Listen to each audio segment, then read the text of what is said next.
His poetry especially has like serious like cool factor. Oh, Yeah. Like I dreamed I was fishing in heaven with show enough and Jesus cleaned the fish, that kind of thing. And this is the type of poetry that you can read to anybody, your non-reading cousins and grand folks, whatever, or your like most literary friends here in Oak Cliff, and everybody loves it. Welcome to the Hidden City Podcast. I'm Grant. And I'm Doug, and we're here to share some of the incredible stories and people from Oak Cliff that you might not know. We're going to sit down with some of the visionaries, craftsmen, and business owners who have shaped Oak Cliff into what it is today. Oak Cliff is on the south bank of the Trinity River, a few miles south of downtown Dallas. While technically it was part of Dallas, it was its own city for a long time, and it still has that independent spirit. We'll dive into the history and the spirit of this place, exploring the different challenges and successes that defined it. This is The Hidden City, a podcast about the people and the stories that make Oak Cliff extraordinary.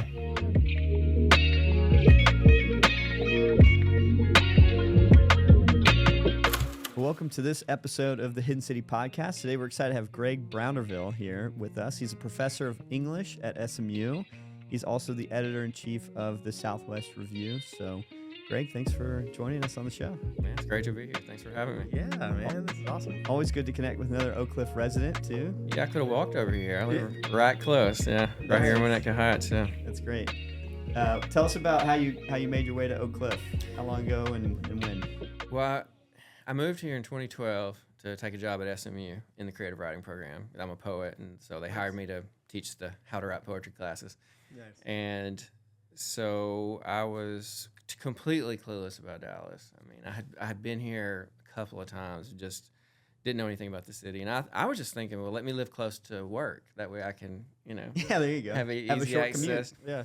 And so I lived within walking distance of SMU, which was convenient, but it just wasn't really my scene, like nothing against the Park Cities, but, I was just like here like a single dude. Like, It's a different thing. So I feel like I didn't have a nice enough car, right. to live in the Park City. Maybe I was going to say that's maybe a little different from Pumpkin Bend. It was way different, yeah. How does one get from Pumpkin Bend to the Park City? So one night after I've been here a year or two, I heard about this place, the Wild Detectives. Oh, cool. Which we're going to be doing events at for our festival here. I went out there. I'd heard about it, and my first night at Wild Detectives, and it was also my first night hanging out in Oak Cliff. I met a poet that I'm still close friends with. Oh, cool. I met a soul singer. I met a fiction writer, and I met a Benedictine monk who was like in his 20s and super like well read and wanted to talk about James Baldwin. I was like, I think this is my neighborhood. You're like, I suddenly feel at home. Yeah, I mean, awesome. I had kind of been feeling a little bit starved for interesting conversation in the places, because I just didn't know where to go. The places I'd been hanging out in the city, and suddenly I was in Oak Cliff, and it was just like easy to meet people and interesting people I find interesting, and so I thought, I'm moving out here, and that's what I did. That's so interesting hearing that. It reminds me of Javi, who we got to interview him, and he started Wild Detectives. I love Javi. Javi's added so much to the community. He has. What an impact that man has had. A huge impact. So humble, too. He said the exact same thing you said, which is he came to Oak Cliff, hung out at the Texas Theater, and was like, what are these people? Like, where you been all my life? Yeah, he was just like, and so he was like, I'm planting here. I'm doing this stuff here. And so it was. Yeah, I enjoyed y'all's episode with him. He was talking about that basement show. Oh, yeah. It was crazy, man. It was crazy. He's a good one.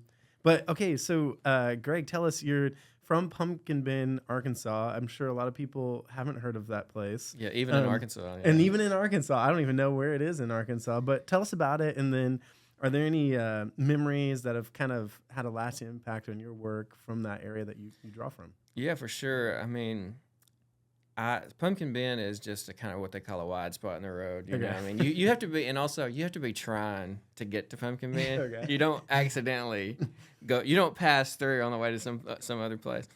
And in fact, a lot of my friends through the years have doubted its existence. They think it was just something I made up to kind of like mythologize myself, you know, make myself seem colorful. Yeah. But it does exist. But you have to go out on these winding roads out in the middle of nowhere in the Delta, the Delta region. You know, that's basically the Mississippi alluvial plain, the floodplain. It's on either side of the Mississippi rivers, and like a third of Arkansas is the Delta. Yeah. So it's just flat, very low, almost sea level low, you know, swampy, cotton and rice growing country. And so Pumpkin Bend is just swamps, a couple churches. When I was a kid, there was one little store, but there's no stores now. There's one stoplight in the entire county, I think. Okay. Oh my, in the entire county? Yeah, I mean, it is just way out in the middle of nowhere. Wow. Man, what's it like growing up in a place like that? Well, that's what was great about it, because the people entertain themselves with talk. Yeah. You know, so the storytelling is amazing. You're primed for it. You grew up with it. Oh, man. It's like, I heard this story. Y'all remember that show that used to be on TV? I guess it's still on TV, but there used to be a guy named Tim Russert that did this show called Meet the Press on Sunday mornings, where he would talk to politicians. Yep. And I heard a story about him one time where they said that he was working for Daniel Patrick Moynihan, a senator, and he was the only non-Ivy educated staffer. And it was when he was a young man, Tim Russert. And Moynihan perceived that Russert was feeling insecure around these Ivy educated guys and gals, and so he took him aside and said, "Tim, I get the feeling you're feeling a little like a fish out of water." And he confessed that he had been feeling that way. He said, "Look, man, what they know from Harvard and Yale, you can learn, but what you know from working class Buffalo, they're going to have a hard time ever understanding." You know, like really good, yeah. And I think there's something like that. I think about that with my own background, because I mean, we had I went to public schools, you know, and they were good. I mean, I had some great teachers. I'm not hating on the schools I went to at all. But you know, I mean, I didn't go to like these like fancy schools with you know PhDs teaching you in every class. I know it. But you know, you can make up for some of that. You can learn it. But what I learned at Pumpkin Bend, you know, from the blues singers and the country preachers and the shade tree storytellers, it would be hard to compensate for in any other way. I mean, that's just a kind of material and a relationship with language that you develop that I think is special. It's definitely fed my work all these years. Man, that's shade tree. What did you say? Storytellers. Tell me about that. I want to know about that. I remember many a day, like in places like Cotton Plant, Arkansas, Dark Corner, Arkansas, Augusta, McCrory, Pumpkin Bend, there'd be a big shade tree. There's one called Sawtooth Oak that, or my dad called it cow oak, that was like an air conditioner. If you could walk up under that tree, it felt like somebody turned on the air conditioner. And people would just have old buckets upturned and sitting on those things and sitting out there, a lot of them with, you know, some whiskey. And just telling stories. I mean, you would hear the best stories in the world. Folk rhymes called toasties. People would be like rattling off these folk rhymes, singing songs. Man, it was just things that probably did to your just imagination growing up. Yeah, and that's pretty special. You know, I feel like we're all storytellers. We all tell all sorts of stories, but to live in a place and grow up in a place where people are sitting under shady trees and actually telling them out loud, that's pretty amazing. Yeah. And I'm trying to like even relate that to Dallas. I'm like, there's a really old pecan tree on Beckley. But yeah, it's places like Hobby and stuff like that. You get to get little glimpses of it. But man, being steeped in it, it's pretty special. Today's show is brought to you by Oak Cliff Brewing Co. Are you interested in unwinding and connecting with neighbors over a great beer? Then go visit Oak Cliff Brewing Co. They've got a great tap room with all sorts of great beers on tap. It's a full production brewery here in the heart of Oak Cliff. Visit oakcliffbrewing.com to find out what's on tap right now and where you can find fresh beer made right here in Oak Cliff. Well, I mean, we're on this topic of storytelling in the South. Are there any authors that, you know, it kind of impacted you on that front, ones that you particularly enjoy? Becoming an English professor at SMU, you know, I think of Flannery O'Connor and some of the stories that she tells about the South and sort of the haunting elements in some of her stories. But man, I love Flannery O'Connor. I was talking to a friend of mine here a while back. She's since passed away, but this lady named Linda Wyman from Grenada, Mississippi. She was telling me that she was somewhere in the South at some soiree, and there was this lady who was sitting next to her just by chance that she didn't know, and so this lady introduced herself to Linda and said, what do you do? And she said, well, I teach English at a school up in Missouri, and this lady said, my niece is in literature, and they kept on talking, and come to find out her niece that was in literature was Flannery O'Connor. What? No way. I mean, I think she was, or maybe she said my niece was in literature because she would have been dead by then. But yeah. Wow. In literature. Yeah, in literature. And Linda said that's the only time I've ever been juxtaposed with Flannery O'Connor as if we were doing the same thing. But yeah, Flannery O'Connor was great. And there's an Arkansas poet named Frank Stanford who's on my mind right now because there's a guy here in Texas named James McWilliams, a really splendid writer of nonfiction, usually about literature and arts and culture, but he has just completed a biography of Stanford. Stanford was a magnificent poet. He died in 1978 at the age of 29, and despite being so young when he died, had produced this huge body of work. And it's just got this, when it's good, I mean, it's uneven. I mean, he's in his 20s and teens when he's writing this stuff. Yeah, he's figuring it out. But when it's good, I mean, it is that's awesome. magic. And so McWilliams has written this big biography. The first, really the first biography of Stanford. Stanford. So I'm super excited about that. Because when I read Stanford the first time, a friend of mine in Arkansas, Stanford spent a lot of time right close to where I grew up, turns out, in St. Francis County, which is a border county to the one that I grew up in. And a friend of mine told me about him. Before I ever read him, he said, I remember meeting Frank at a party, or hanging out with him at a party one time in Fayetteville, because he had spent some time in Fayetteville. And he had just written a poem, and I remember the last line was, "Sweet Jesus, the levees that break in my heart." And I didn't know, I remembered that. I remember my friend telling me that line, but I didn't know Stanford's work at that point. And later, I got my hands on his work, and I know the point. I found that line. It was in, encountered it, and when I read Stanford the first time, I saw him using these phrases that I had only ever heard, like under those shade trees we were talking about, just out in the middle of nowhere in the country. And I thought, man, it's really something special to see that language that you've never seen written down, making its way into these poems. For a country kid, that's an eye-opening experience. Yeah. Oh yeah. Like my dad used to use some of these phrases, you don't even know what they are. You just hear them. You know how to use them. Yeah. But like my dad would use the expression "face foamus," like I was out in the woods and tripped on a tree root and fell face foamus. And all my life I knew what he meant. But in my mind, it was spelled something like F-O-M-U-S, like face foamus. And years later, I was reading a Richard Wright poem, I believe, and I saw that expression, and it's face foremost. And I was like, oh, that's what Daddy's been saying all these years, face foremost. Wow. But I always just heard face foamus, But that's the kind of thing that you'll see in Stanford, or just like these things you've only ever heard. You've literally never seen them in print, and then there they are used in this really, his poetry especially has like serious like cool factor. I want to hear some lines at some point. Yeah. Like I dreamed I was fishing in heaven with Shonuff and Jesus cleaned the fish, that kind of thing. And this is the type of poetry that you can read to anybody. You can read it to your non-reading cousins and grand folks, whatever, or your like most literary friends here in Oak Cliff, and everybody loves it. Oh man, that's kind of cool, because I do think people tend to think of poetry sometimes as very high and lofty and inaccessible. Exactly, and that's one thing that we're really trying to battle with the festival.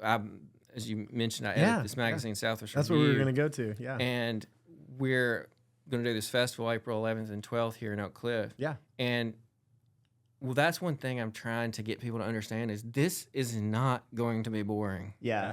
I mean, it's going to be fun. It's going to be awesome. The literature is going to like hit. Like it's not, and it's going to be mixed with music.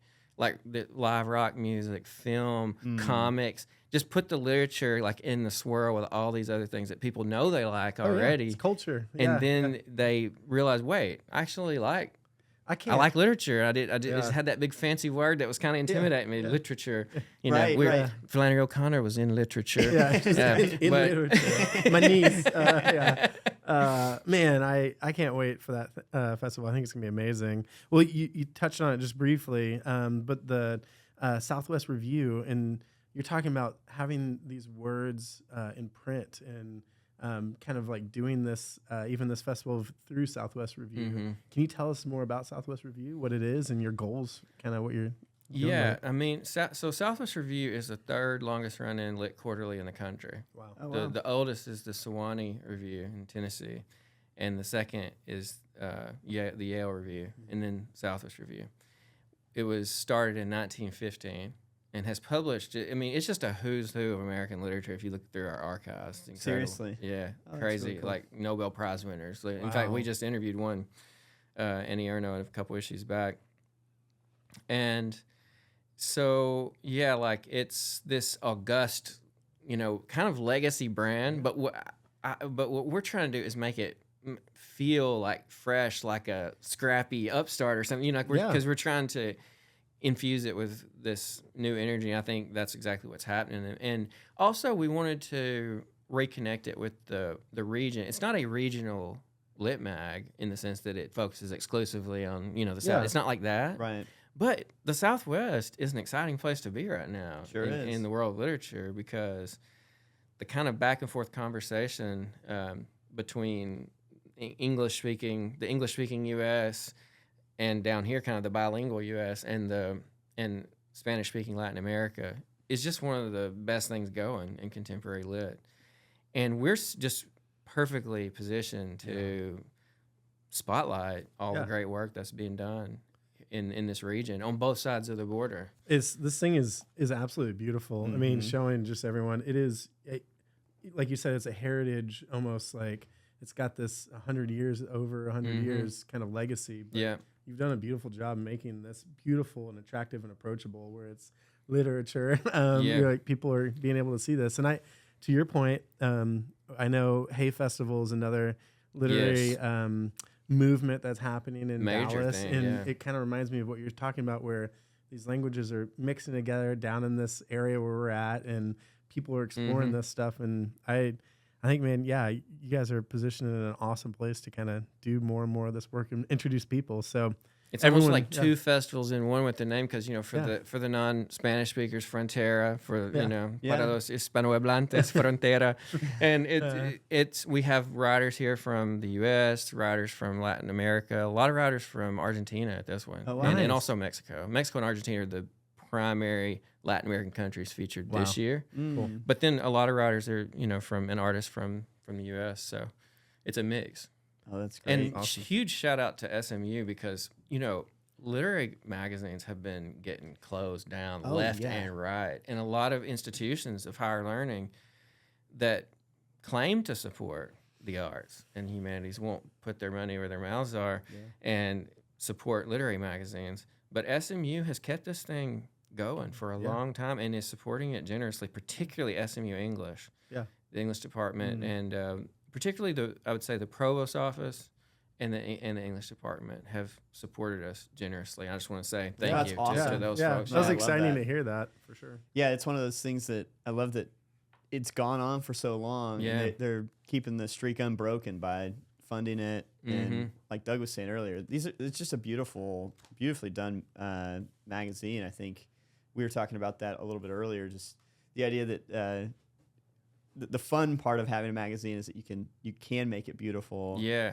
The content's good. It's probably, with the Southwest Review, had a history of being really good. Like you said. But like bringing forward the actual visuals to it makes it even more approachable, I think. Yeah, if you look back at our back issues, there have been times when design was obviously very important to the staff, and there are times when it was absolutely not important. The quality of the writing has always been foremost in everyone's mind. Yeah. But on the staff. But when I took over, I just thought, I thought it was kind of actually in a romantic way kind of cool that it had been not really focused on design in the years leading up to that, because it was just it's kind of like Alabama's uniforms in college football. You know what I'm talking about? It's like, we're not trying to impress y'all like Oregon with these fancy, razzle dazzle uniforms. We're gonna come out here and win the game and dominate on both lines of scrimmage. Shows you where our emphasis is. Yeah, and there was something like that, that was kind of cool about the older iteration, but.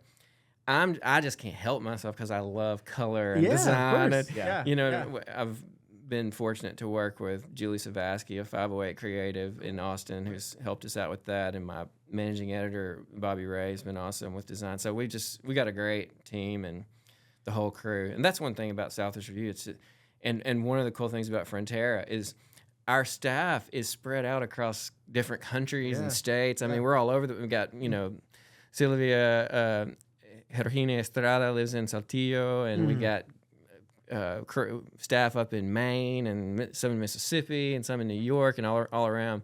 And so this is a chance for all of us to get together face to face instead of on Zoom. Yeah. So just for the staff, it's going to be so fun to hang out in person. That's awesome. Yeah, exactly. That's awesome. It's such a fun group of people, but they just create such a great atmosphere. Like last year at Frontera, we got so many letters from festival goers and participants, like some of the writers and artists saying that they just never had so much fun. That's awesome. Because sometimes, let's face it, you go to these conferences literary, and you feel kind of like you're taking your cultural vitamins, your intellectual vitamins. You're like forcing yourself to get educated a little bit. Okay, I'm bored, but I'm doing my homework here. This is going to be good for me. And not all of them are like that. You go to some, they're great. Like the Hay Festival, for example. The Hay Festival, the Forum. But Oak Cliff Film Fest, we're biased. All the Oak Cliff Film Fest. I know, man. I've heard that from filmmakers too. They love coming to it. We are spoiled in Oak Cliff. A lot of seriously, our festival scene. Yeah, it's really crazy good. Yeah, but we were dead set on like, this thing is going to be a blast for everybody. We're not going to overschedule and have like 10 things going at once and make you feel stressed. We're going to have a few really awesome things and then like space them out, give people time to enjoy Bishop Arts and like go get a drink, go out to dinner, whatever, have coffee. So give us a little, maybe a little preview of what someone, like you were just saying right there, what they can expect when they come to Frontera, because it's a free, everything's free, completely free festival. It's like, why would somebody not go to this for one? But some of the people you're gonna see for free. Yeah. Like El Mató a un Policía Motorizado. Like this is a major band, like huge rock act. Yeah. And from Argentina. And we've got Carly Hartzman of Wednesday. Yeah. And the Paranoid Style. Mm-hmm. Elizabeth Nelson, who's also a really great music critic, is the front woman for that band. It's gonna be great. Awesome. And so that's free. Linda Berry, who's a famous, legendary American cartoonist, is going to be here for free in conversation with Mary Miller, who's an amazing novelist from Mississippi. Oh, wow. Okay. And then we're going to do, this is also free screening of Blood Simple and two great crime writers, Megan Abbott and Bill Boyle. Bill Boyle's our film columnist. He's a crime novelist, but he's also a film buff, and he's our film columnist. Cool. Oh, cool. They're going to be in conversation. That's great. How do people get tickets, or do they need to just show up, or what's the best way to? Yeah, I wish my coworker Kieran were here to tell me all the ins and outs on it. All right, we can post. We'll post that in our show notes. It's all free, but I think we like people to register for the event. That always makes sense to kind of go to the site and check it out. We'll put it. I don't know if y'all put it in show notes. Yeah, that's what we're gonna do. That's what we'll do. Well, man, I'm excited about it. I think another thing, when we were just looking at what all you're doing, another thing we wanted to jump into was the Firebones project that you've been doing, and kind of just the one. Can you explain it? But I did go to the website and I was looking through it. It's like these audio stories that you're kind of discovering or like adventuring through. Yeah, it's a crazy project, and really what it was born out of is my own experience writing poems, because fundamentally that I'm a poet and songwriter. Those are the two things I've been doing for forever. And sometimes when you're writing a poem, you'll think of an image and you're like, I could do it in this poem, but honestly I'm gonna give you an example, because this is straight from Firebones. there's this piece of farm machinery. This is out in the Delta called a Georgia buggy, and no one knows what that is. But it looks kind of like a giraffe, especially if it's yellow and it's starting to have rust spots. And I've always thought this my whole life. Since I was a little boy, I'd be like, oh, the giraffe Georgia buggy, and just in my mind, Wow. But to get that into a poem, first of all, you got to clarify what a Georgia buggy is. And so you're going to have to describe it because nobody knows. And then you're going to have to, or just expect them to go look it up. Is it even on the internet? Unclear. I mean, this is some pretty obscure stuff. It's going to be hard to ChatGPT that one. Some things ChatGPT haven't figured out yet.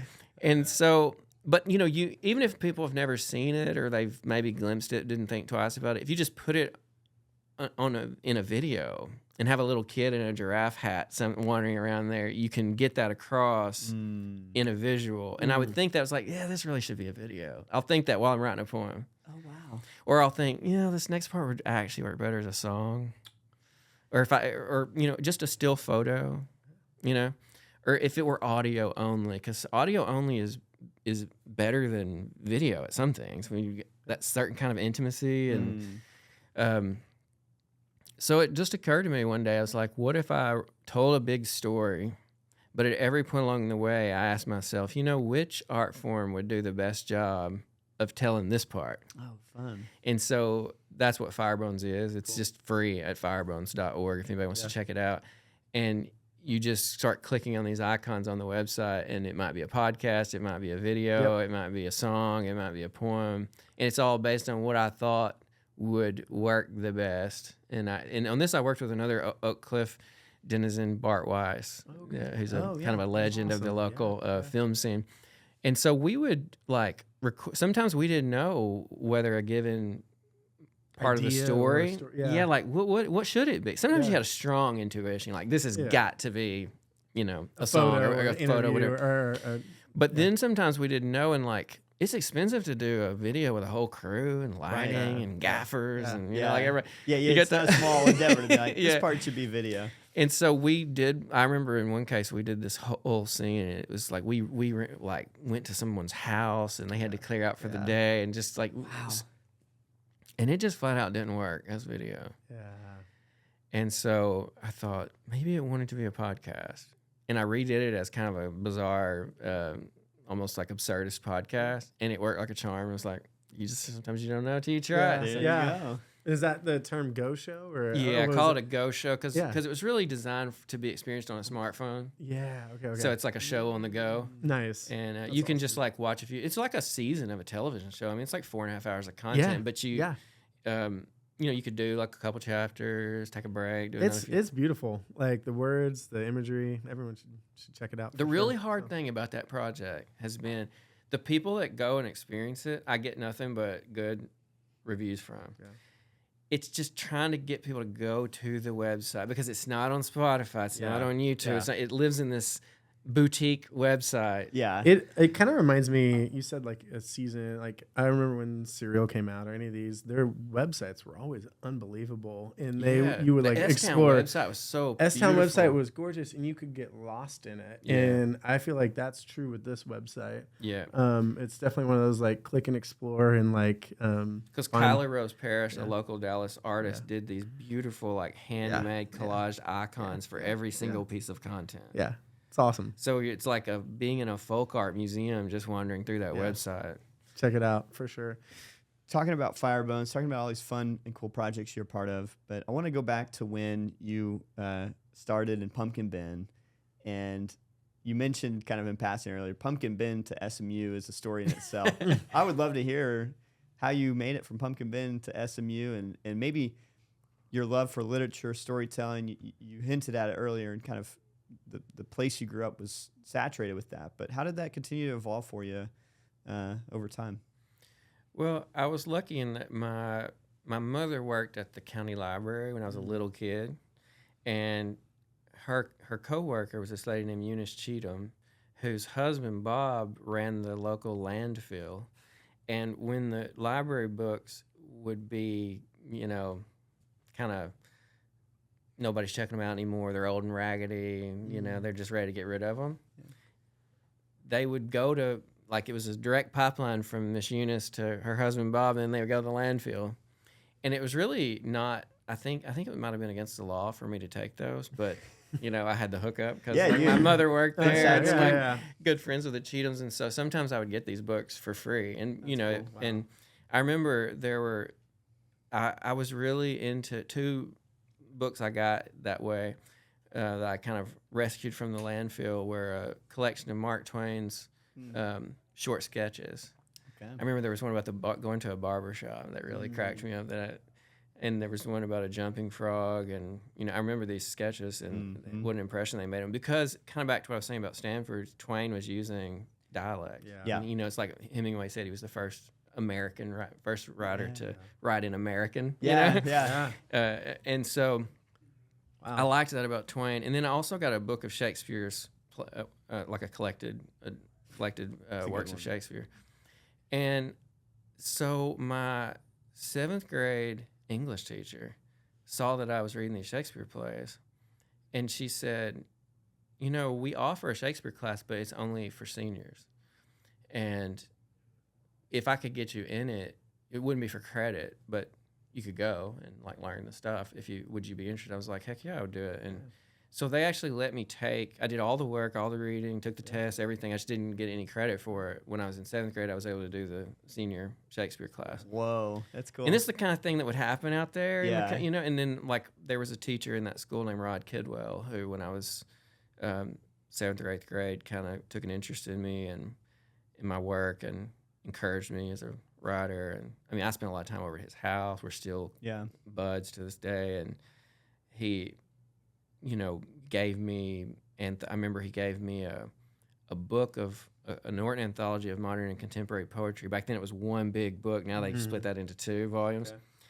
Okay. And he said that he had gotten it at Ole Miss when he was a grad student because he got an MA in English at Ole Miss in Oxford. So Ole Miss kind of took on this sort of air of magic in my imagination because it's where this book had come from. And he would direct me to certain poems, like, you should read this or check this out. And so I was reading, poets. I remember like Wallace Stevens and Hart Crane, T.S. Eliot, Dylan Thomas, people like that, Emily Dickinson, when I was, there in junior high and high school. And that's amazing. Yeah. And then that really You're exposed to a lot early on. And it had a big influence on me. So I'm getting this kind of like high literature thing through those sources, those for these like kind people who just saw that I was interested and like went out of their way. Oh, he likes this. It's a good educator. Encourage it. Man, and I now look back at that and think like these are people who were like, like must have been harried, like raising kids and doing like in Mr. Kidwell's case, like he would drive the school bus in the morning and had kids at home and was also like a serious athlete. Like he was like a cyclist into his 40s, competing against guys in their 20s and stuff. He had a busy life and teaching all day, not like I do at the university now, like, a couple classes a week. No, I mean like all day, every day, 6 a.m. to, He was in it. Yeah. And for him to notice and for him to take time, to spend time with me. I remember he used to write me letters by hand about writers. Like I remember Hemingway, we had exchanged letters about his story, A Clean, Well-Lighted Place. This all happened when I was in, like 14, 15 years old. And that's gotta have there was a local newspaper guy named Bill Riddle, who now lives in Monroe, Louisiana, and he saw that I was interested, gave me a job at the paper, let me write some things that were kind of outside the norm, for a newspaper that were a little more on the literary side. So all these people in this tiny rural county, came together to help me out. And then meanwhile, they're like I said, like the blues singers and the preachers at my church were masters of language. Yeah, no kidding. Absolute masters. And just everyday folks just telling stories. And so all that was going on. And then when I got a scholarship that allowed me to basically go anywhere in Arkansas for free. So I went to Ouachita Baptist University in Arkadelphia, and I studied with. I had great professors there. One in particular, Johnny Wink, who's actually going to come to Frontera. Oh, cool! Still friends, close friends to this day. He's great, man. Johnny just been at Ouachita Baptist for 50 years teaching. Wow. Just had inestimable impact on people. So many. It's crazy, like the difference he's made in people's lives. Just waking their souls to beauty, Yeah. you know, that they just hadn't glimpsed yet. What a- And then Wow. once you What see a it, you way to can't say it. unsee it. Yeah. It's truly waking people up. It's Yeah. amazing. Johnny's just, man, what a gift to the world. And he was writing me letters before I even showed up at Ouachita, because we had connected through the admissions people, and still writing letters back and forth to this day. He encouraged me so much in my writing, exposed me to whole new worlds of literature. And then after that, I played in rock bands for a little bit after Ouachita, and then and I remembered Ole Miss, you know, because from Rod Kidwell in high school, and I thought, well, you know, they've got an MFA creative writing program that's doing really well, and producing serious writers. Yeah.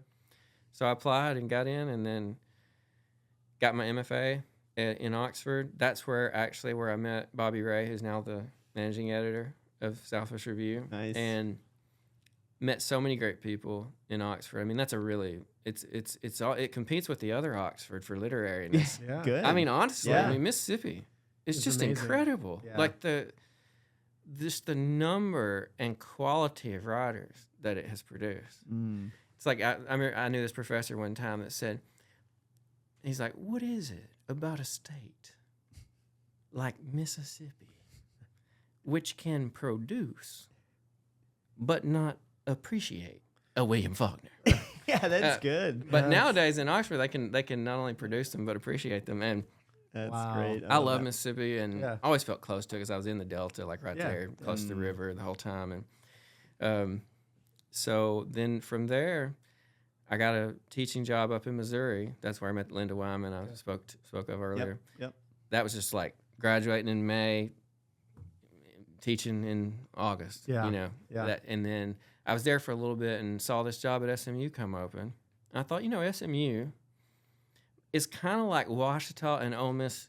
I in don't know. one. Yeah, that's Because, interesting. you know, you have very small classes at SMU. Yeah, it's not a huge school. My classes are like 15 people. Yeah. Are they that's really? amazing. Wow. Yeah, and you know the undergrad, we don't have. Well, I think we have something like 5,000 undergrads. Seriously. We have like Yeah. 6,000 grad students, so Right. it winds up feeling like a bigger campus. I see. You have resources as if you were, you know, a Yes. bigger school amazing like Ole resources, Miss. Yeah. right? Yeah. But better than like tremendous resources. But then you have this kind of small liberal arts school feel. Yeah. Mhm. And I thought this kind of brings together the Ole Miss experience with and in fact, R. Gerald Turner, the president of SMU, had been chancellor at Ole Miss. Okay, so Yeah, there is so some there- some connections there. Actually. Yeah, definitely. And the architecture on the two campuses, Yeah. sort of Yeah. reminiscent of one another. And so, I just applied, and at that time I had 2 books out, and they offered me the job. You know, just kind of to my surprise. I mean, I thought, lo and behold, here I am in Dallas, Texas. You know, it's like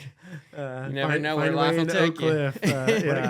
What a cool story. That's amazing. I love thinking about how those people helped you along in little ways, but really big ways in the end. Mm-hmm. Oh man, it makes such a difference. Just that little bit of like kindness, you know, Yeah. like going out of your way. Like, here's this kid, you know, he seems to really like this. I've got this old anthology here in the closet. Let me bring it out, you know. It's Yeah, almost it's an afterthought for them, Yeah. but the impact is there. Yeah. Recognizing that. Yeah, that's amazing. Well, you were saying something earlier, just generally about the South. I feel like it's such a big theme in your work and topic, obviously. But there's something that's so distinct about it. In Dallas, sometimes everyone's like, "Oh, Dallas, you're in the South." And I'm like, "Yes."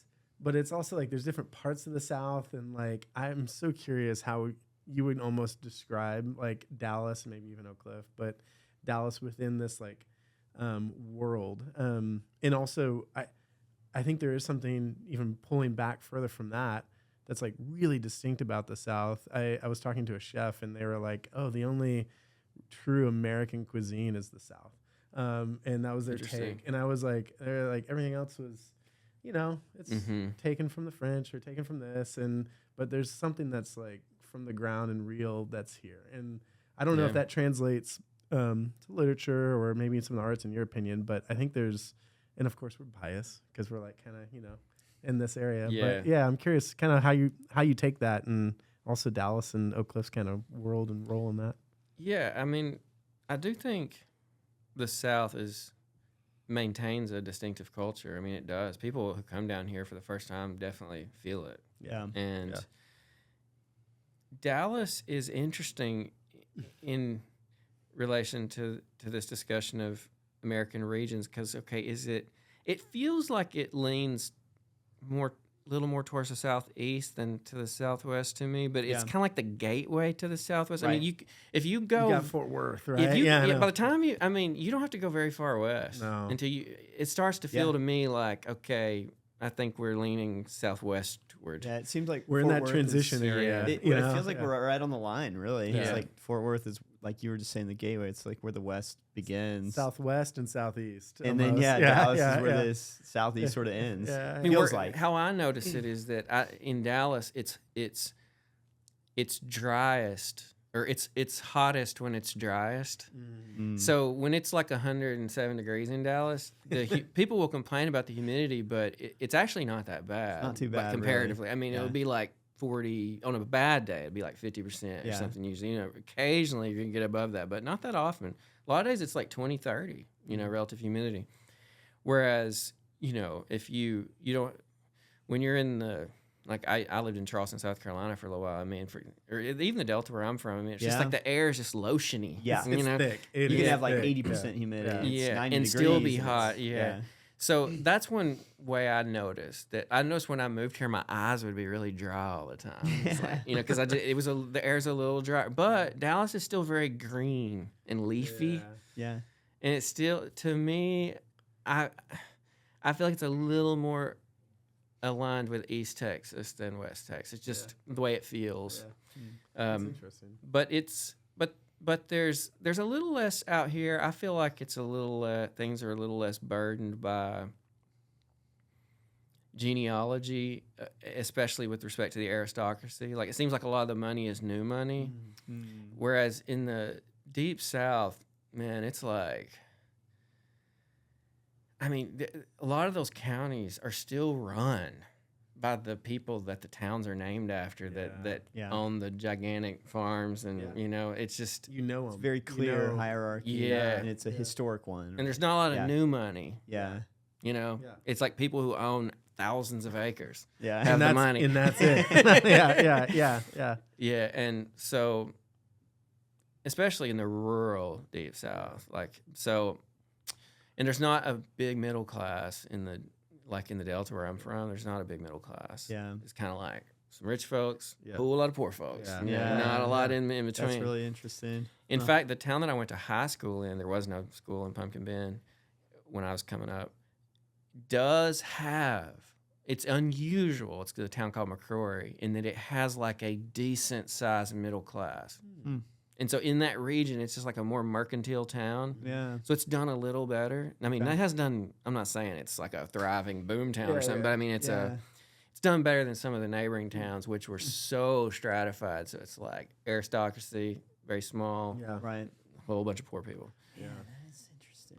So Dallas you kind of feel like the time you're over here, like you kind of have a new lease on life. Like you could make something of yourself, like build from the ground up. Like there's that Texas spirit of entrepreneurism. And, for sure. Yeah. I think, we talk about that a lot in Oak Cliff too. There's sort of a go-getter entrepreneurial spirit that this area really historically has had. It has an optimism to it. Yeah, that's it. That's a good way to say it.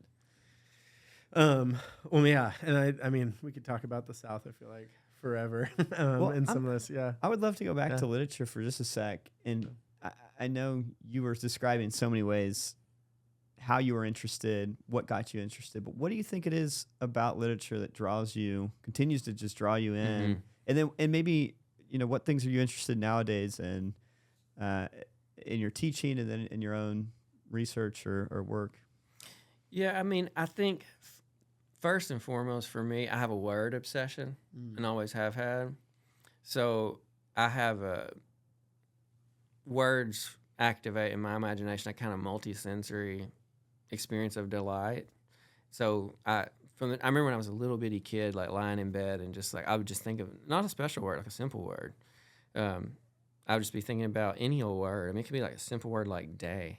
And I'd be thinking about like the color and like texture and this like weird spatial play that I sensed in the word, and like tiny, vast, tiny, like something going on with space and color and texture it's almost like this multi-sensory experience that was so delightful, almost like drug induced. Yeah. You know? Yeah. And so then I started thinking about words. Okay, but if you take this one that's like yellow and giant and smooth and put it next to this one that is, rust colored and tiny and rough, then there's a chemical reaction and you get this other thing. That's how poetry started for me. It was just kind of like, let's play with these sensory properties and sensory events that are triggered by the words to play with that. And then I realized there's a thing called poetry that is that fundamentally. That's what it is. So, but then simultaneously, I was growing up in a culture, as I was saying, that is deeply a culture that's steeped in song and story, and song gives you like this, makes you think about the sound of things and the way the words flow together, and story is story.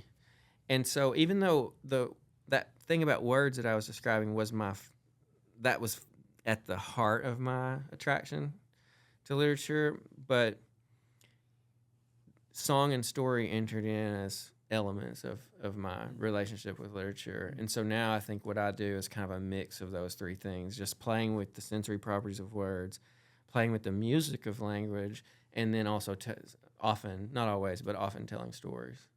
Man, that's beautiful. That's cool. You got to tell us about the music side now with Beekeeper Spaceman. Yeah, man, I was so glad to get to. I mean, there's so many great musicians in Dallas, and through working on Firebones, I connected with Spencer Kinney, who's a local recording artist and plays in a bunch of different bands, and also fronts a band under his own name. But we started working on the music for Firebones. I was writing songs to go with the project.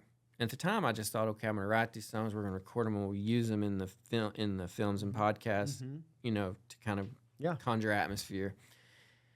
But then that thing kind of took on a life of its own, and Spencer and I realized that we're recording an album. Yeah. Because we had like more than enough material. We had something like 30 songs by the time. But so we just chose 10 and, got serious about recording them. And there's a character in Firebones called the Beekeeper Spaceman because he's, you know how a beekeeper's garb kind of looks like a spaceman? Yeah, it does. Now you say it, I totally As a child, I used to think that, Especially like the weird movements too, where you're like slowly taking care of bees. Yeah, it's definitely, and exactly the kind of like floaty kind of, and then also, the beekeeper is a man of the earth. Yeah, and the spaceman is a man of not the earth, sky, not earth. And so that speaks to this my literary orientation, which is on the one hand very earthy and place based and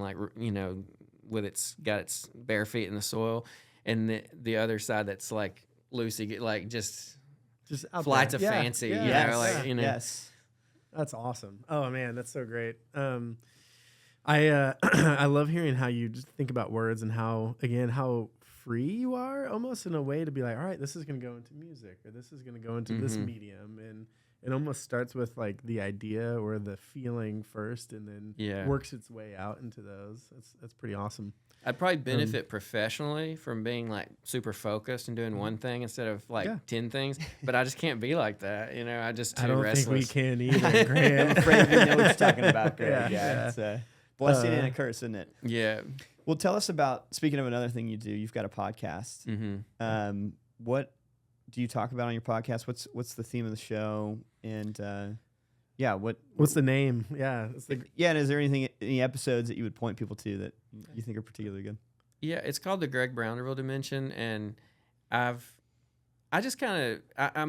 right now in the process of lining things up to become like more serious about it. Okay.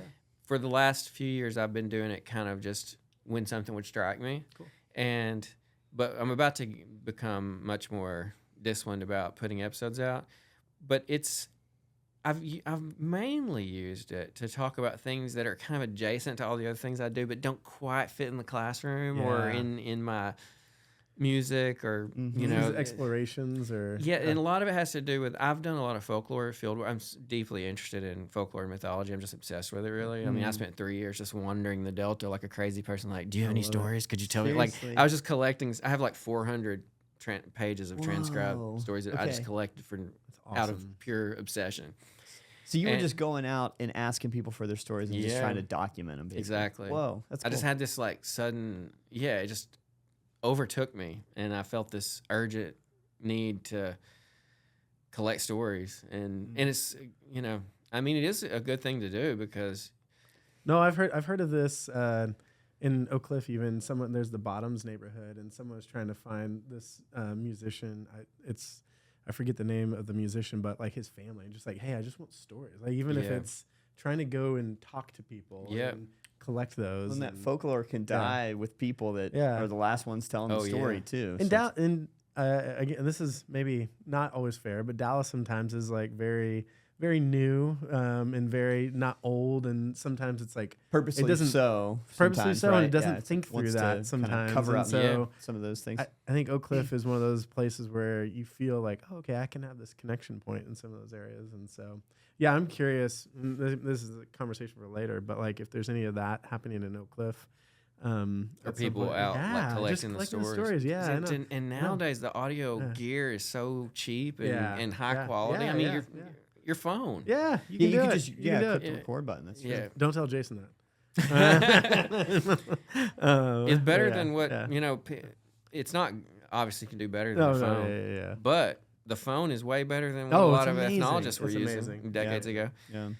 So the podcast. So I mean, I've been getting really interested in the ritual year, the festival year, like basically obscure, particularly in Britain for some reason, where I'm interested in all these obscure holidays and festivals and customs in rural Britain, especially in Wales and a little bit in rural England. So I've been going over there and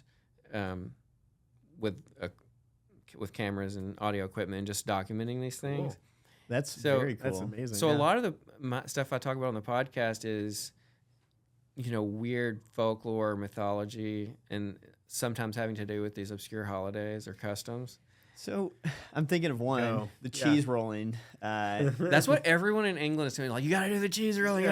What is this one? Yeah. But I'm sure there's a ton of really interesting, strange things. Yeah. Like in October, my friend Kyle Montgomery and I went to Hinton, St. George to document this custom called Punky Night, and it's basically in this little village, it's their Halloween.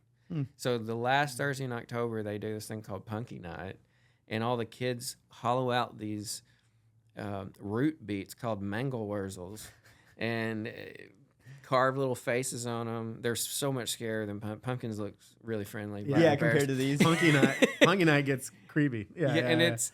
I mean, the holiday itself is only. It may be less creepy than Halloween, but the punky itself is pretty scary looking sometimes. But and the kids just bring. They have lights inside, and they're just processing through the streets of this little village, doing this rhyme called "It's Punky Night Tonight." It's Punky Night Tonight. They're singing this actually. Adam and Eve wouldn't believe it's Punky Night Tonight, and you can puzzle over what that might mean. And so, like I've just been documenting this stuff with Kyle, and so I'm going to really start talking about that kind of thing more on the podcast because it's, in my poetry and in a lot of the other things I do, I'm talking about poetry. I mean, I'm talking about literature and the South and the Southwest and all those kinds of cultural points of interest that are closer to home. But so the podcast I've been using is, okay, I'm gonna do this other thing that's way more foreign. And I think too, some of it, even with the South, I read that you're like pretty into like kind of the mysticism or supernatural kind of moments in that. And my poetry often deals with like folk magic. And tell us more about that, because I feel like that's something that when you hear it, I feel like people in the South are so much more comfortable with, like, oh, there's a ghost here, or this, or like it's more of like it's part of it, or it feels old, like feels not it's a part of like life. 2025. It feels like I'm talking to someone from 100 years ago, and they're like, oh yeah, there's this ghost here in this house, and it's like normal. And you're like, all right. Yeah, I remember being in grad school. One of my beloved professors, who was from not from the States, was teaching a class, and he was talking about early modern literature in Britain, like Shakespeare time. Yeah. And he said, now the thing that y'all need to understand, he's talking to us, the students, he's like, back then, people believed in, it's hard, I know it's hard for y'all to swallow, but they actually believed in such things as demons and ghosts. And I was like, dude, have you gone 15 miles out in the country? Like, venture outside of Oxford, my friend. Yeah. I could People find you 10 believe. people in the next hour who believe in They believe in demons. angels and demons and all these like things. Yeah. Absolutely. Oh, man. But it feels, so you have this fascination of like kind of talking about that and bringing it out. I've collected so many ghost stories and stories of the paranormal back home, and there's a lot of voodoo in my home county. Like I've collected a ton of voodoo stories and everything you can think of. Zombies, haunted houses, people putting spells on other people, how to break the spell. And like even relationships with the Lua, in voodoo the demigods and goddesses are called Lua, and so you'll collect stories in the South about these demigods and demigoddesses and how they appear in the countryside. And like my grandpa saw a voodoo spirit named Gede, or Good Day, Mr. Good Day, or Gede. It's pronounced differently in different places on the Pumpkin Bin Road. I heard that story my whole life, So I was hearing that stuff kind of.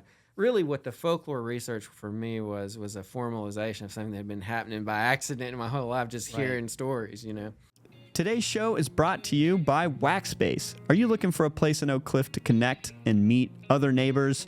Then Waxspace is the place for you. Come join the Neighborhood Work Club, and for just $80 a month, you can get all the things you need to be productive at work.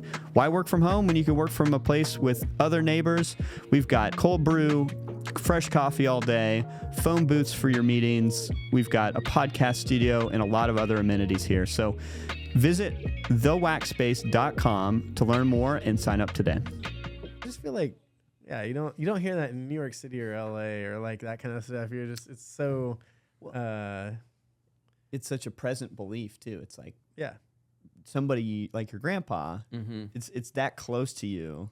And so I imagine as a kid, like of course you're going to believe in a very supernatural thing, because like that's what the stories are about. It's what it's around people you. have had actual experiences that are. I was in Stockholm this last fall, and we were going to visit some churches and different places, and I was reminded of how different of an experience it feels to walk through a graveyard first before you go to church on Sunday. And in Dallas, I'm like, oh, it is. I'm meeting in this shopping center, or you're meeting in like this very beautiful church, but it's like there's something different about like. I even reminded of New Orleans when I'm like seeing all these graveyards around the place. It's like, oh, when stuff's like together and like it's old and it's not all cleaned up, and it's like you get some, I don't know, some magic or weird or whatever, some mysticism, some things that kind of, I don't know, just feel different. But I think the modern world, the whole modern project in a lot of ways was like, how do we just eliminate any of the supernatural? How do we tuck that away as something that people once believed and explain it away even? It doesn't get explained away.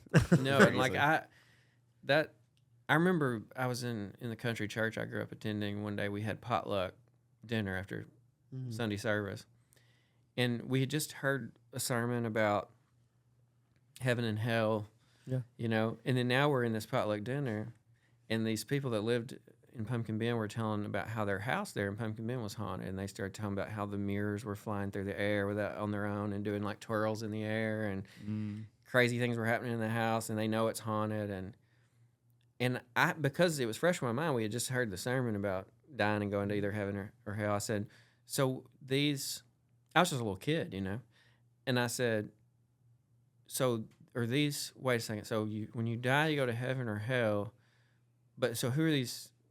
Who are these ghosts and why are they in your house? Like, what's going on?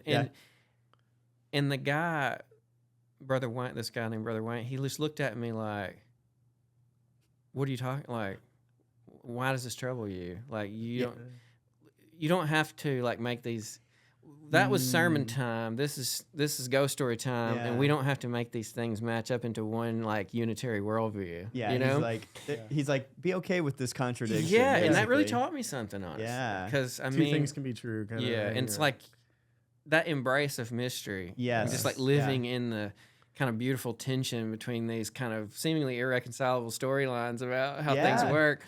You know, I think that's just kind of some kind of attitude that people have in that area. And it just feels like reality a little bit because it is. We do live in the tension. Yeah, it's not it's not a perfect tied up thing. No. And you can't explain all these things and or gloss over all of them. Well, and this is one thing that makes me think about that relates to Southwest Review again is that a lot of this is a connection, I think, between writers in Latin America and writers in the American South. Oh, yeah. You know, you hear a lot of people talking about, like we have one of the writers coming to Frontera is Mateo Elizondo, and his full name is Mateo Garcia Elizondo. This is the grandson of Gabriel Garcia Marquez. Wow.